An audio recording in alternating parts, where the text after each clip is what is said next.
For a bit more context, the previous relationship I referenced ended with a very close friend of mine at the time, sleeping with my ex multiple times. Oh my god, he wasn't 27 when we met, he was 31. Shit. She kind of got mad at me for God knows why and said in a sarcastic way, "Sorry to disappoint," even though I kept telling her it's okay and I'm happy and grateful I got the one present I really wanted. But I have to say, this time I do feel much more hurt than the previous Christmas. What the hell? This is like really sad. Alright, today I'm going to try and build a mob grinder. Just all mobs, but mainly I'm using it to try and get gunpowder so I can start making more fireworks. But while I'm doing that, let's read some Reddit stories. This first story is called, "I've been carrying this anger since my son was born and I finally snapped." I don't normally post stuff like this, but it's been sitting in my chest for months and I just need to get it out somewhere. A few months ago, my husband and I finally had our baby boy after years of trying. It was such an emotional time. I was still swollen, still aching, still barely sleeping, just trying to understand how I was supposed to take care of this tiny human who suddenly depended on me for everything. And right in the middle of all that, someone my husband works with decided to run around telling people that my husband couldn't be our son's father, that our baby was quote unquote too light, that his hair was too straight, and basically that I must have cheated. I had literally just given birth, I was healing and vulnerable and so emotional, and meanwhile, some guy who didn't know anything about me or my family was tearing us apart like it was some kind of joke. My husband confronted him at the time, but the guy denied it and acted like he was being funny. He got moved to another shift and everyone else kind of treated it like the whole thing was handled. But it wasn't handled for me. I couldn't let it go. It felt like this stranger had stomped all over something sacred. I kept replaying it in my head, imagining all these people at his job whispering about my marriage, about my body, about my baby. It made me feel sick. Yeah, that fucking sucks. This weekend we went to a company event and of course he had to show up, acting friendly like nothing ever happened. He inserted himself into our little group like we were strangers who had never crossed paths. And I don't know what happened inside me, but something just snapped. I didn't yell, I didn't curse, I just said what he'd said about me right to his face. He went silent and the whole moment felt surreal. Later my husband told me maybe I shouldn't have done that. I get why he feels that way, but I honestly think I would have exploded if I kept it in any longer. I don't even know what the right reaction should have been. I just know I've been carrying this heavy knot of anger and humiliation for months, and saying it out loud felt like finally letting myself breathe. Oof. I mean, yeah, that really sucks. Just having your name like dragged through the mud like that and acting like it's a joke. I mean, sure, I can see how maybe people might think she is overreacting, but at the same time, like there's only so much you should really say. I mean, I don't really know how close these people are like with this coworker, or the husband is with this coworker, but still, I mean, that's something you shouldn't really say. And I know there's a lot of people that will take jokes like that way too far, especially in like a serious time. Like she was saying, this is a very emotional time for them, and the fact that this person's making jokes about it is just not helping at all. And then after the fact, just acting like nothing really happened is just icing on the cake, really. And yeah, again, I can see how maybe it might be seen as like overreacting, or oh, like come on, just like get over it or something. Like that's like kind of the worst thing, honestly, you could say to people, is just get over it. And I think that just makes the situation even more so, like enhances the situation even more, and you get even more angry about it. In this case, yeah, I can see how maybe the joke was taken a little bit too far, and it was kind of an emotional time for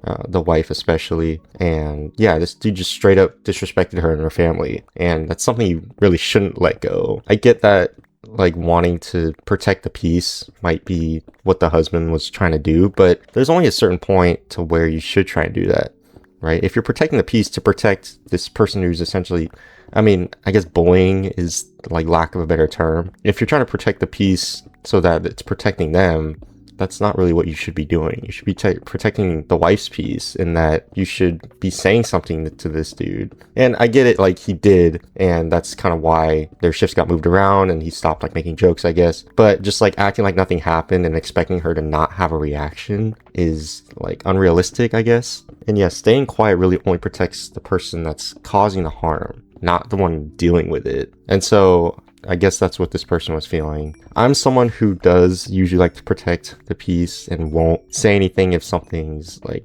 bothering me. I don't think that's a desirable trait to have. I've tried to get better at like communicating my feelings, and if something is like bothering me, then communicating how I feel to that person that's doing that thing. Yeah, I've tried to get better at communicating how I feel, but also learning to deal with my emotions as well, because I think there's certain situations where, again, I do overreact and it's not really that deep. This situation in the story, I don't think is like that. I think her reaction is somewhat valid in that this dude was literally disrespecting her and her family and treating it as a joke. But in other cases, I think I've definitely experienced times where I was kind of overreacting. But I think it's always important to communicate no matter what. That way you can work out, are you actually overreacting, or is there something that, you know, this other person can do in order to help you deal with whatever you're feeling. And I think communication is always important in that aspect. And if you do think you're going to disturb the peace or, you know, ruin some sort of relationship or connection with someone by communicating, then maybe that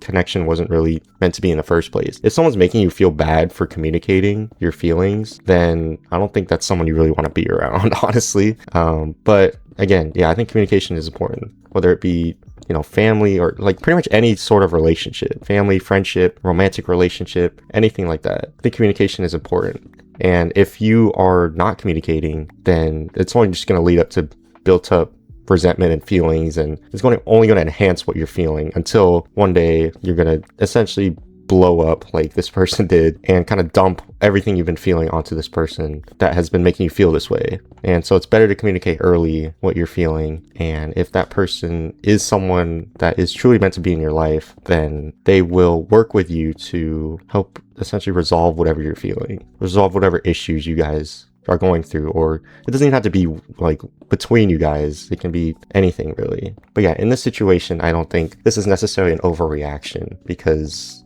I think a lot of the times we just expect people to quote unquote get over it, right? But I think I'm someone who will not necessarily hold a grudge, but remember. I guess that is kind of holding a grudge, but I will remember things, but I won't necessarily hold that against them. I guess that is that holding a grudge? I don't know. You guys have to let me know. This is something it looks like she's been thinking about for a while, and it just kind of blew up in her face after just seeing him and realizing that he disrespected her family and just blew it off like it was nothing. So, okay. This is an Am I the Asshole story. It's called Am I the Asshole for Wanting to Charge an 11-year-old for Theft and Destruction of Property. So about a week and a half ago, my son's phone was taken from his bag at primary school. I managed to track it using Find My iPhone, and it led me to a house. From that house, I banged on the front door and was answered by a mom. I explained that I tracked my son's phone to this house, and from there discovered her son and 2 of his friends had just been there. She calls him, and then I follow her in my car to a second kid's house. At this house, all 3 kids are there, and I tell him I don't care who stole it, just hand it back and it's done. All 3 kids swear black and blue that they have never seen it and know nothing about it. I exchange numbers with the mom from the first house and the dad from the second house. Then I have to leave knowing full well one of them has it. I get home and receive a call from the mom from the first house. She has checked the security cameras from her house and discovered the kid from the second house who swore that they have never had a phone is miraculously holding a phone in the footage. This has already been sent to the dad, and next minute I get a message from the guilty kid's mom asking if she can come to my house. Her and her son arrive teary-eyed and apologetic. I just asked for the phone back and she shakes her head, saying that he has smashed it and destroyed it. Oh shit. It was only an iPhone XE, so not expensive, but as a single mom working full-time was my means of communication with my son. She asked if she can go buy me a phone now, but I ask if she just contributes $100 and I'll find a similar phone off Marketplace, as I prefer an iPhone as I connect it to mine and can monitor parental controls and other settings. She agrees and is happy to pay that. It has been over a week now, and she has now stopped replying to any messages and won't answer any calls. Last message I sent was me saying if I didn't receive my payment, I would report and charge her 11-year-old son. So am I the asshole if I charge him for theft and destruction of property? Also, as a side note, I have camera footage, admission of guilt in her text messages, and agreeing she would pay, as well as her son admitting to the school that he stole it as well. So we have enough evidence to go forward. Damn, that's actually crazy. But the 11-year-old son just like straight up lied. I mean, I guess in that situation, you'd probably, when you're that young and you like stole, this is probably their first time like stealing something. I mean, I'd hope. When you're that young, it's like you're scared and you don't know what to do, so you just lie. And then like later, obviously, they'll find out the truth, and then you'll just be bawling your eyes out and like super apologetic. But it looks like, I don't know, it's weird that this kid's mom is essentially ghosting and expecting nothing to happen. Like, what do you think is gonna happen? It's like obvious that the person telling the story has enough evidence to go to the police and file a report, and apparently they're threatening to charge the 11-year-old son with, I guess, theft. I don't really know what theft and destruction of property.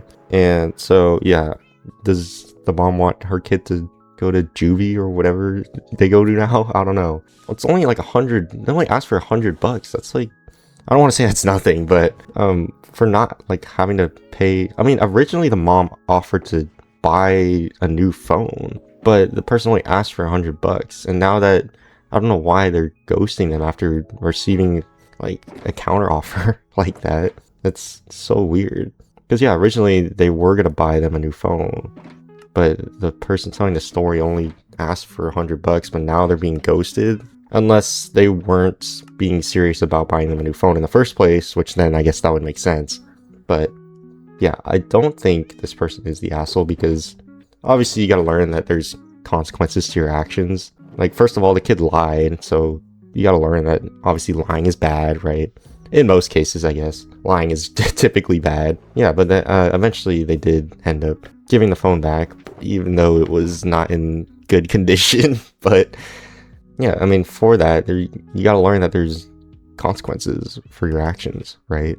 This isn't something that shouldn't be. I mean, obviously, if the phone was in good condition, I'm assuming nothing bad would have really happened. I don't really know how that situation would have gone down. I'm trying to think if I was in like the person telling the story's shoes, what I would do if my, I guess, son's phone got stolen, or if even my phone got stolen, and I found out they lied and then they just gave it back to me in good condition, like it wasn't broken at all. I don't think I would really do anything as long as I got the phone back and everything was fine.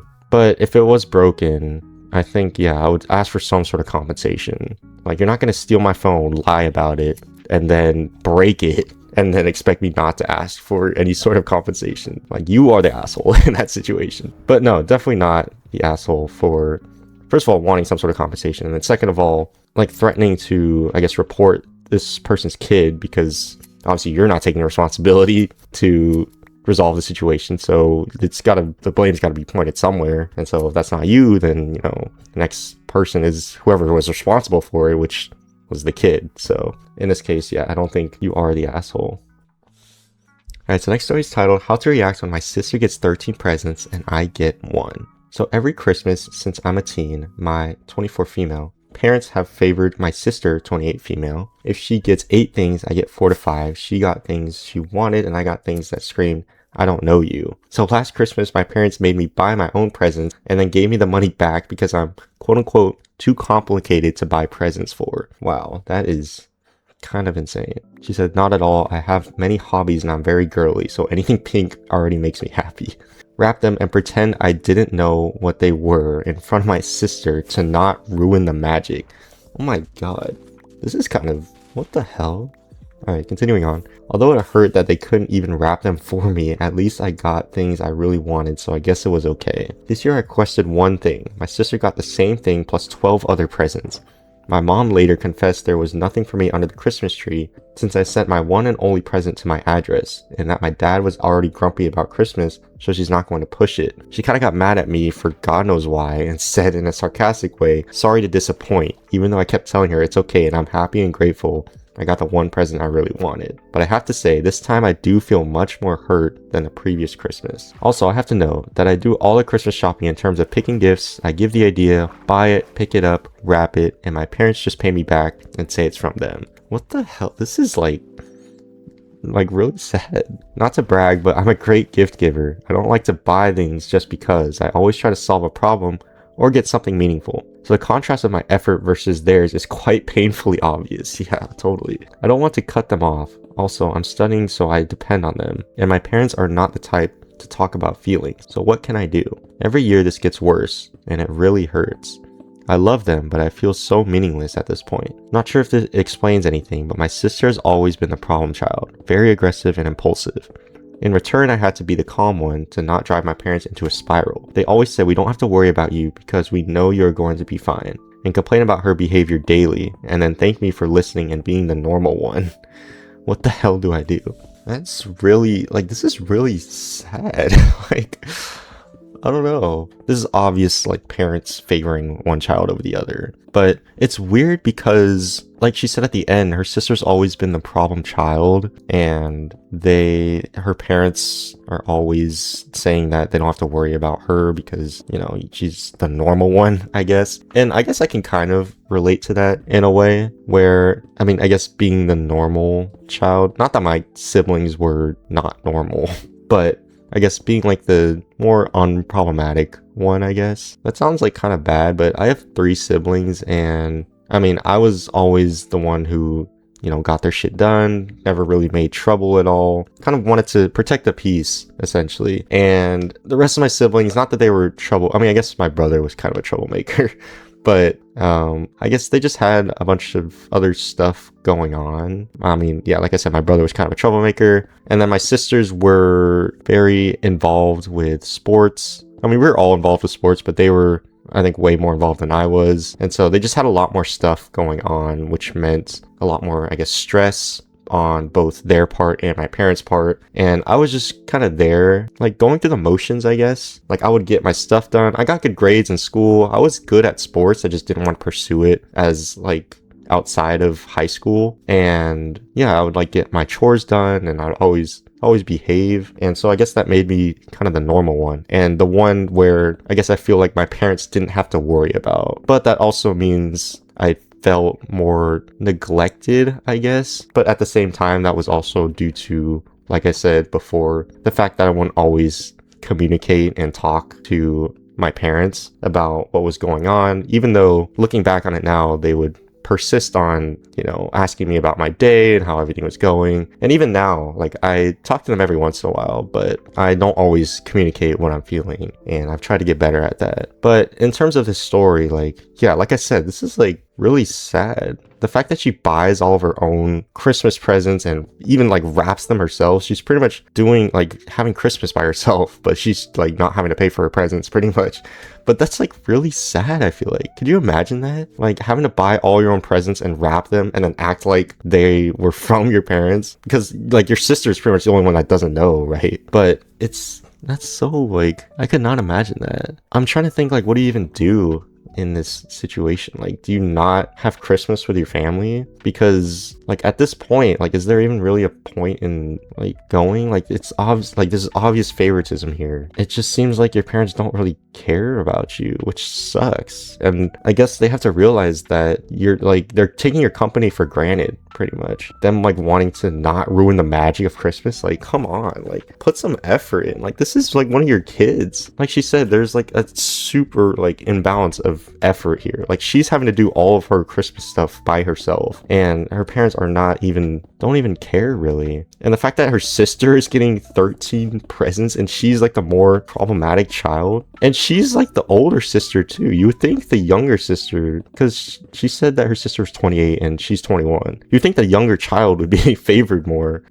and be like more problematic. But it's like, I don't know, this is like really sad, and I don't really know what I would do in this situation. I mean, she's an adult now, she's 21 it looks like, and she's studying still. And so it sucks to say, but experiencing what Christmas would be like without your family, or like maybe like having Christmas with someone else, like some other relative or some friends, or if you have like a boyfriend or something, I guess. But I don't really know, because I feel like Christmas is such like a family oriented holiday, and just the fact that your family doesn't really even act like they care about you or want to put in any effort to act like they care about you it just sucks. And so yeah, I think it's time to realize that you're kind of wasting your energy, and you should be devoting it really to people who like value you. And yeah, again, I get it's your family, but there comes a certain point where like the word family only means so much. Devoting your energy elsewhere, I don't really know where in this situation, because like I said, Christmas is kind of a family oriented holiday, but trying to find other people that are going to value you, and like other people you can surround yourself with that you can actually enjoy this holiday. Because I mean Christmas is one of my favorite holidays, so I really enjoy going home and getting to spend time with family and do family stuff. But when your family isn't treating you like that, that it's hard to enjoy the holiday and enjoy being around your family. And so I think finding people that know that value you and want to put an effort into like showing that they care about you is important, even if it means spending this holiday without your family. Alright, so next story is titled, I'm starting to feel like the strong one and it's exhausting. I've been solo traveling for a while now, and everyone, friends, family, even my boyfriend back home, talks to me like I'm this super capable, emotionally steady person who's living her dream. And I try to keep that image up because I don't want anyone worrying or thinking I'm falling apart. But honestly, I'm tired of being the one who's always doing great. Tonight I'm sitting in this tiny cabin-style hotel in Oregon, and I just feel worn out, not because anything bad happened, just because the strong one means I don't get to say I'm overwhelmed without feeling like I'm disappointing people. My boyfriend texted earlier asking how the trip was going, and I almost told him I cried in the shower for no reason. But then I deleted it and just said good.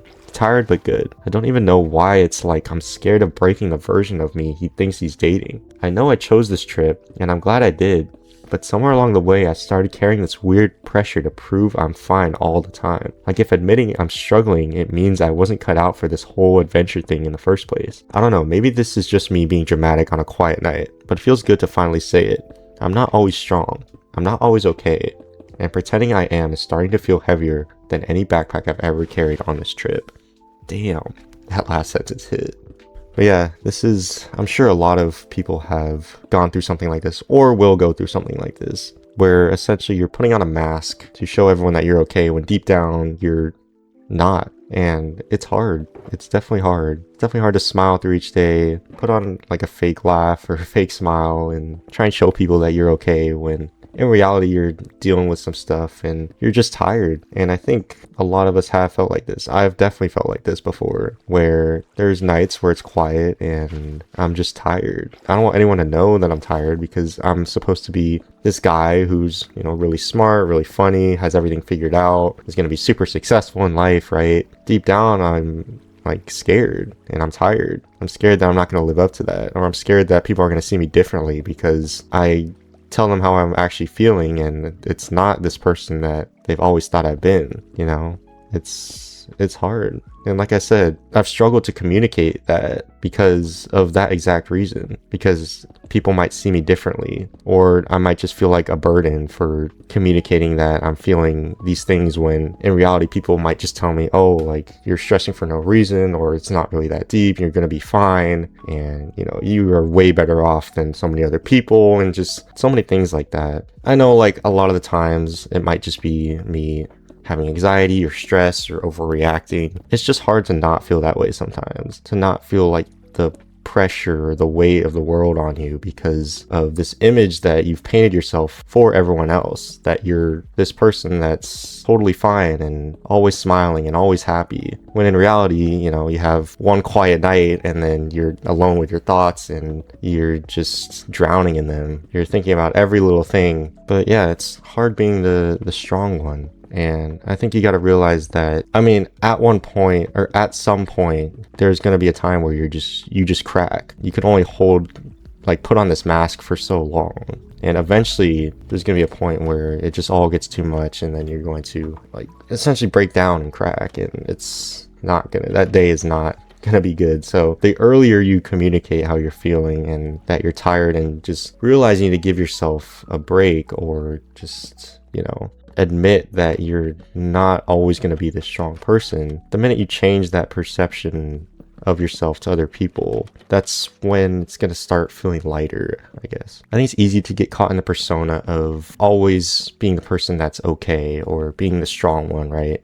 Because everyone is telling you and perceiving you as this person. And you're also telling everyone like, oh, you know, you got all this stuff figured out. This person, you know, is going on all these fun trips. It looks like it's easy to fall into that persona. But like I said, the second you are out of that, or like not surrounded by people, it's hard to not have like imposter syndrome, I guess, and feel like you are just drowning because you are putting on this mask that's showing people you're okay when in reality you're not. And the more you pretend you're okay, the more it's just going to build up and eventually like bite you in the ass, I guess. And eventually you're going to crumble. And that image you're holding up isn't a trophy. It's like a cage you build for yourself. And the bravest thing you can do as the quote unquote strong person, I guess, is admit you're tired, right? Admit you're not okay. And hopefully you have a good enough support circle. Support circle, is that the right word? I think so. Support circle where people are able to lift you up and tell you, hey, it's gonna be okay. I get that you're tired. I get that you're going through all these things, but I'm here for you. You're gonna be okay. If you need anything, just reach out. I'll be here, you know. Hopefully all of you have some sort of support circle like that where you can talk to someone, whether that be your parents or maybe a good friend. But I think it's always important to have that person there that you know you can communicate with, and they're going to support you no matter what you're going through. All right, this next story is kind of a crazy story, but it's an I'm the asshole story, and it's called, Am I the asshole for never letting go of my boyfriend's huge lie from 3 years ago and bringing it up in every fight? I, 29 female, have been with my boyfriend for 4 years. We met on a dating app in 2021 and instantly clicked. Early on, I casually mentioned that I would only date someone who was at most 4 years older than me. He told me he was 27, and since I was 25, I thought we were a perfect match. We started dating long distance because he lived abroad and I was in my home country. For a year and a half, we talked every day, planned our future, and built a really strong bond. He even visited my country once, introduced me to his friends, and we spent an amazing day together. After finishing my studies, I finally got a job abroad and moved to live with him. Then about 6 months into living together, something strange happened. We were buying alcohol, and when he showed his ID, I casually asked to see it afterward, just to look at his picture. He shut me down so quickly and awkwardly that I felt uneasy, but I assumed he was embarrassed about the photo and brushed it off. A few days later, while sending pictures from his phone to mine, I saw a scanned copy of his license. Out of curiosity, I opened it, and that's when I saw his birth year. 1990. He wasn't 27 when we met. He was 31. Shit. I felt a shock through my whole body. When he walked in and saw what I was looking at, he just broke down. He told me he fell in love with me from the start. He panicked when I said I wouldn't date someone more than 4 years older and felt trapped in the lie. He said he regretted it every single day but was terrified of losing me. He apologized nonstop for a week before I even spoke normally to him again. And honestly, I didn't want to walk away, but the truth is, he has been an absolutely incredible boyfriend. He treats me with a level of kindness and consistency I've never experienced. He cooks for me every day, packs my lunch without asking, makes sure I'm eating properly, cleans, takes me out whenever I want, checks on me when I'm stressed, supports my decisions, comforts me when I cry, and generally puts an effort into making my life easier. My cousins adore him. My friends think he's a gentleman, and even in our worst moments, he has never spoken to me disrespectfully. He loves loudly, gently, and consistently, and I don't think anyone would love me the way he has. So I stayed. But the lie left a scar I can't seem to heal, and now every time we fight, no matter what the argument is about, I bring up that lie. I call him a liar. I use it as a weapon, even when I'm the one who's wrong. He never fights back, never excuses himself, and always just says he deserves it because what he did was unforgivable. Oh my god. I tell myself I shouldn't say it, but in the moment I can't stop. It spills out every time. So am I the asshole for constantly bringing up a lie from 3 years ago and using it to avoid taking responsibility for my own mistakes? Oh my god. I mean, first of all, this guy sounds like the best boyfriend ever.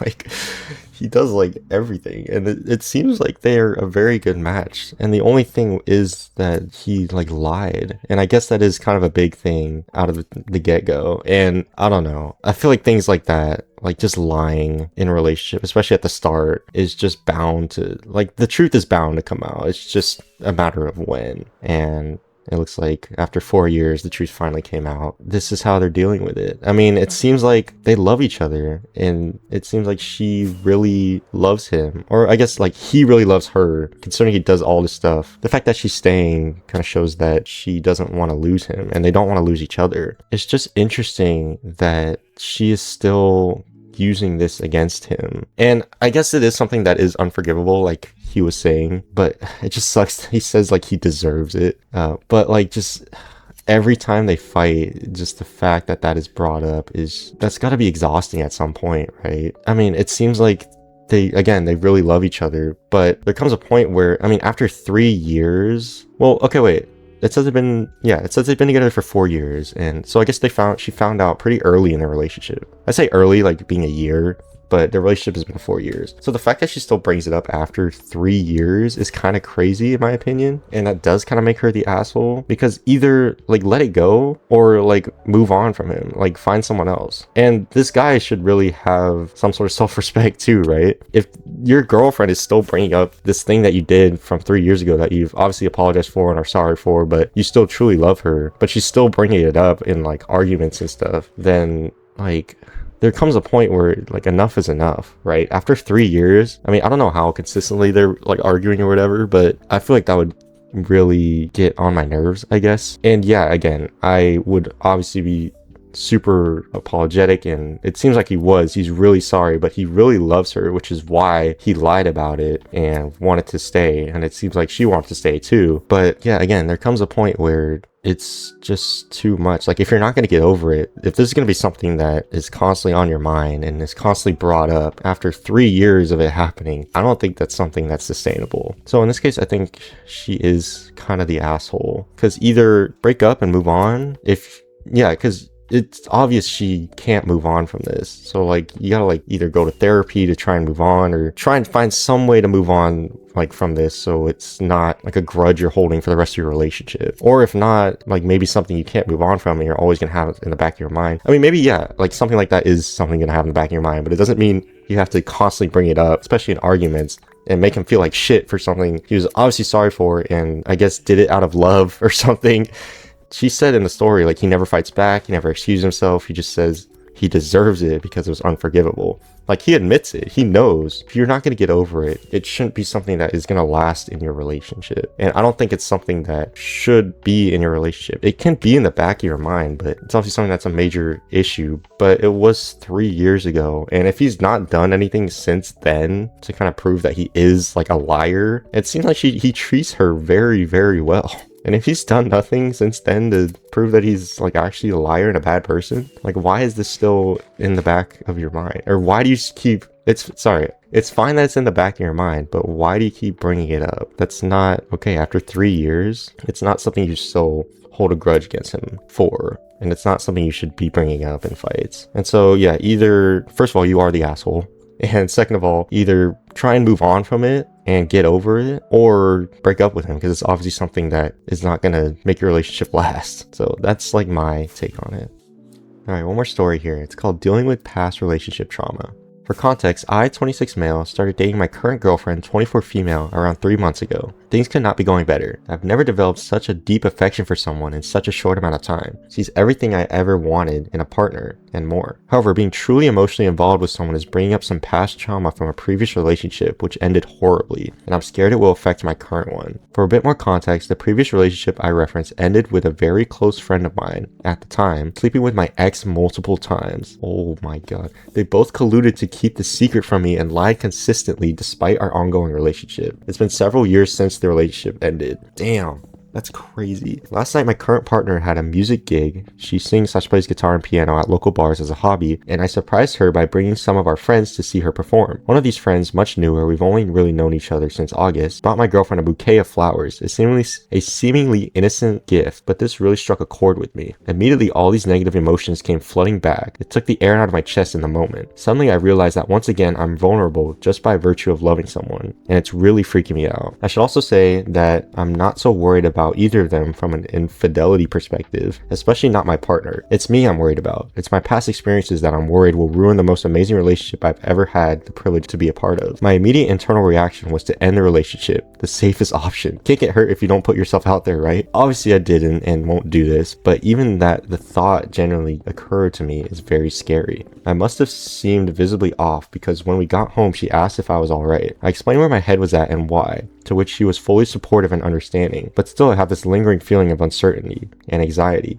Hence the post here. I'm just curious to hear people's 2 cents on the issue, and if anyone has found themselves in similar situations, I'd really value some advice here. I don't want to mess this up. Okay, I'm gonna read the first response to this post because it's really good. It says, "You're not alone in this situation.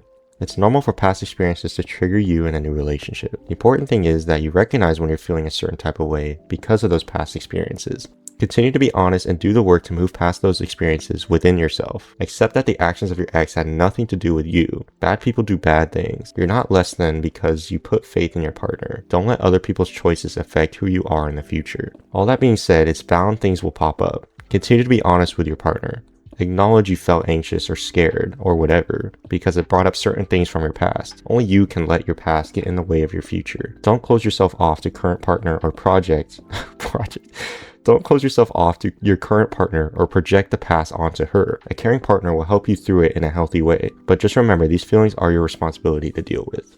And yeah, that's a good piece of advice, is that continue to be honest. I mean, I'm sure a lot of people have been in situations like this where they have past experiences that affects their current or future relationships, and it's normal, but you do have to realize that you do have to deal with it by yourself, and you shouldn't obviously project those things, those experiences and how you feel and how they made you feel onto your current situation or partner or whatever, right? It's good that this person was honest with their partner and didn't act on impulse, because they could have easily, and I'm sure a lot of people have, acted on impulse and kind of either ran or did something that they were going to regret in the moment. But they were good to kind of control their emotions and then be honest with them after the fact that the way they were feeling about the situation and why they were feeling that way. And it seems like their partner was very understanding and was very supportive of the situation why this person was feeling the way they were feeling. Yeah, again, continue to be honest with your partner is important.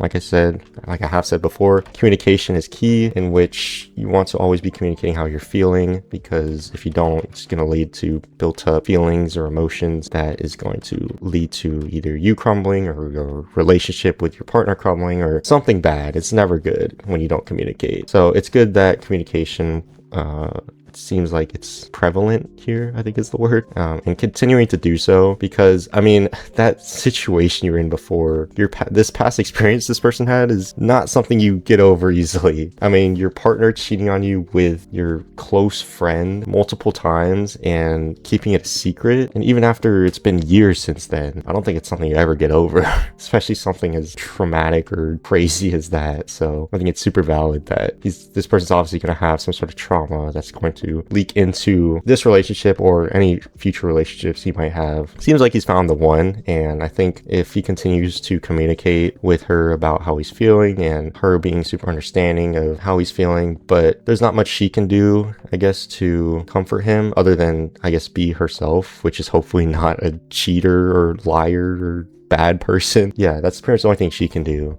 And then he's got to realize that hopefully not everyone is like this that he dates, but I mean, obviously everyone is not like this. I would hope that you date, and it seems like he found like a good one, but he can only ever really realize that if she shows him that and he gets over his past trauma that he had in this previous relationship. And like I said, it's not something that's an easy feat, and I don't think you're ever really going to get over it, but with the right person, I think it's possible. You just have to not project those insecurities and those past, well, I guess that's not really even insecurity, because it's like what he experienced before is just not okay on any sort of level, and it's something that's going to leave a mark on you and your future relationships. Not projecting that into your next relationship is hard. His immediate reaction was to end the relationship, which was the safest option, because you can't get hurt if you don't put yourself out there, right? But if you don't put yourself out there, you don't really give you a chance to be loved or, give out all the love you have either. So, I mean, there is a safe option where you just never put yourself out there, you never be vulnerable with anyone, and you never have any sort of deep connection. But then you don't really get to experience the pot of gold at the end of the rainbow, the other side where the grass is greener, I guess, where you do have a relationship where you can love each other and trust each other and not have to worry about them cheating on you with your best friend and keeping it a secret. So, but this has been another Minecraft and Reddit stories video. Hope you guys enjoyed. Leave a like if you did. Comment your favorite story or any takes you had on the stories, and I'll see you guys in the next one.